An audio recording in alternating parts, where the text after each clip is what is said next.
ഞാനിങ്ങനെ ആലോചിക്കുക, സത്യത്തിൽ എങ്ങോട്ടാണ് ജീവിതത്തിൻ്റെ പോക്കുവെന്ന്. നോമ്പ് പെട്ടെന്ന് വരുന്നു, 1 മാസം കഴിഞ്ഞു പോയി. കല്യാണം കഴിഞ്ഞിട്ടില്ല, കല്യാണം കഴിക്കാൻ പൈസ ഇല്ല. ഇനി കല്യാണം കഴിക്കാമെന്ന് വെച്ചാലോ ഈ മലബാറിൽ കണ്ണൂർ, കോഴിക്കോട്, കാസർഗോഡൊക്കെ മുട്ടായി കൊടുപ്പ്, മെഹന്തി, പിന്നെന്തുവാ ഒരു മഞ്ഞ കളറിലൊരു പരിപാടി ഉണ്ടല്ലോ. മഞ്ഞ കളറിലെ പരിപാടി എന്താണ് മക്കളെ? ഒരു പരിപാടി ഹൽദി ഇങ്ങനെ കുറേ പരിപാടി.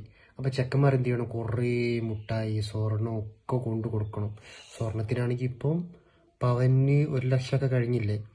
അങ്ങനെ എന്തോരം പ്രശ്നങ്ങളാണ്. ഇനിയിപ്പോൾ പിള്ളേർക്ക് പെണ്ണ് കിട്ടാനില്ല. പിന്നെയാണെങ്കിൽ എന്ന് പറഞ്ഞു കഴിഞ്ഞാൽ ചെറിയ പിള്ളേർ ഒരു 21 വയസ്സൊക്കെ ആകുമ്പോൾ അവർ പ്രേമിച്ച് വിട്ടാൽ നമ്മളൊക്കെ അങ്കിളായതുകൊണ്ട് ഇനി കിട്ടുമോ, കിട്ടിയാൽ തന്നെ എങ്ങനെ കിട്ടും, പൈസ ഉണ്ടോ കിട്ടാൻ, ഇതൊക്കെ ആലോചിക്കണം.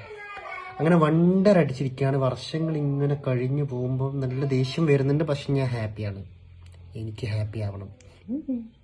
അപ്പം നിങ്ങളൊരിക്കലും ഞാൻ എന്തിനാ ഇതൊക്കെ നിങ്ങളോട് പറയുന്നതെന്ന്. ഇതെൻ്റെ പ്രശ്നങ്ങളാണ്, എല്ലാവരുടെയും പ്രശ്നങ്ങളാണ്. പണ്ട് ഒരു ഓഫീസിലൊക്കെ ജോലി കയറിക്കണം, ഞാനെല്ലാവരും ഇക്ക, ഏട്ട, ആൻറ്റി, ചേച്ചി എന്ന് വിളിക്കും.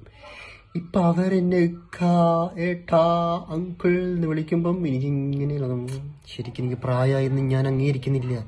അതെന്താണ് ഞാൻ അംഗീകരിക്കാതെ എനിക്ക് മനസ്സിലാവണില്ല. പിന്നെ സത്യം പറഞ്ഞു കഴിഞ്ഞാൽ ഈ പ്രായമാകുമ്പോൾ അതൊക്കെ സാധ്യമാണ്. അപ്പോൾ ഈ പ്രായമായി എന്ന് അംഗീകരിക്കാൻ എനിക്ക് മടിയുണ്ട്, സത്യമാണ്. 90 കിഡ്സിന് എല്ലാവർക്കും ഉണ്ട്. പക്ഷെ ഞാൻ എന്തോ ചെയ്യും, അത് അംഗീകരിച്ചിട്ടും കാര്യമൊന്നുമില്ല. നമുക്ക് എന്നും ഇങ്ങനെ യങ്ങായിട്ട് നിൽക്കണം. നമ്മളെ എനിക്ക് ടീനേജ് ഇപ്പോഴത്തെ നമ്മുടെ പിള്ളേർക്ക് ഭയങ്കര ലുക്കാട്ടോ. അവർക്ക് ഭയങ്കരമായിട്ട് അറിയാം എങ്ങനെ ഔട്ട്ഫിറ്റൊക്കെ ഉണ്ടാക്കണം. അപ്പോൾ ഞാൻ വിചാരിക്കും ഇപ്പോഴൊക്കെ ജനിച്ചാൽ മതി. കാരണം ടെക്നോളജിയൊക്കെ അങ്ങനെ അത്ര ഒരു വെർത്തുഫുള്ളായ ടെക്നോളജി. നമ്മളുടെ സമയത്ത് കോട്ടിയും കൂലും ക്രിക്കറ്റും ഫുട്ബോളും വയലും, പക്ഷെ അതൊക്കെ വേറെ വൈബാണെന്ന് സമ്മതിച്ചു പറ്റുള്ളൂ, റേഡിയോ ഒക്കെ. പക്ഷെ എന്നാലും ഞാൻ പറയണ അതല്ല കൊച്ചുങ്ങളെ, എന്താണ് ഈ ലോകം ഇങ്ങനെ സ്പീഡിൽ കറങ്ങുന്നത്? കുറച്ച് മെല്ലെ കറങ്ങിക്കൂടെ? കുറച്ച് മെല്ലെ കറങ്ങിയിട്ട് ഞങ്ങൾക്കൊക്കെ ഇങ്ങനെ ഒരു എന്നും 28, 29, 30 അതിൽ നിന്ന് കൂടത്തില്ല. കുറഞ്ഞ് പക്ഷെ കൂടത്തില്ല.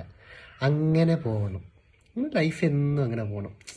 അത് ഞാൻ പണ്ടൊരു ചിരഞ്ജീവിയുടെ ഒരു പടം കണ്ടിട്ടുണ്ടായിരുന്നു. പുള്ളി അതിനകത്തെന്തോ ഒരു സംഭവം, പുള്ളീനൊരു വില്ലൻ അതെടുക്കാൻ പോകും. ആ വില്ലൻ എന്ന് പറഞ്ഞാൽ വയസ്സായ വില്ലനാണ്. ആ വില്ലനിക്ക് അത് കിട്ടിക്കഴിഞ്ഞാൽ പുള്ളി ആ ഒരു സംഭവം ഒരു മാണിക്യോ സംതിങ് ആണ്, അത് കിട്ടിക്കഴിഞ്ഞാൽ പുള്ളിക്ക് യങ് ആയിട്ടിരിക്കാൻ പറ്റും. പിന്നെ വേറൊരു വിഷയം എന്താ അറിയോ, എനിക്ക് എൻ്റെ പാരൻസിന് വയസ്സാകുമ്പോൾ അതും പേടിയാണ്. കാരണം അവരുടെ മുടിയൊക്കെ നരച്ചിട്ടാകുമ്പോൾ അയ്യോ അവർക്ക് വയസ്സായി, അവർ എന്നും യങ്ങായിട്ട് നമ്മുടെ കൂടെ വേണം നമ്മൾ ആഗ്രഹിക്കും. പക്ഷേ ഇതൊക്കെ ഇങ്ങനെ ഒഴുകുന്ന നദി പോലെ ഇങ്ങനെ പ്രായമായിക്കൊണ്ടിരിക്കും. എനിക്കും വയസ്സായി, വീടിന് വയസ്സായെന്ന് പറഞ്ഞുകൊണ്ട് വയസ്സായിക്കൊണ്ടിരിക്കും. അപ്പോൾ ഞാൻ വിചാരിക്കും ഇതിന് എന്താണ് ഒരു വഴി എന്ന് പറഞ്ഞാൽ നമ്മൾ എന്താ പറയുക, നല്ല ഹെൽത്തി ഫുഡൊക്കെ ചെന്ന് യങ്ങായിട്ട് തോന്നണം. അപ്പോൾ വയസ്സ് പോയിക്കുമ്പോൾ 28, ഈ വർഷം 28, അടുത്ത വർഷം 28.4, 28.5, റണ്ണിങ് 28 അങ്ങനെ പറയണം. എങ്ങനെയായാലും ഈ വർഷം ഞാൻ കല്യാണം കഴിച്ചിരിക്കും. ഇല്ലെങ്കിൽ ബൈ.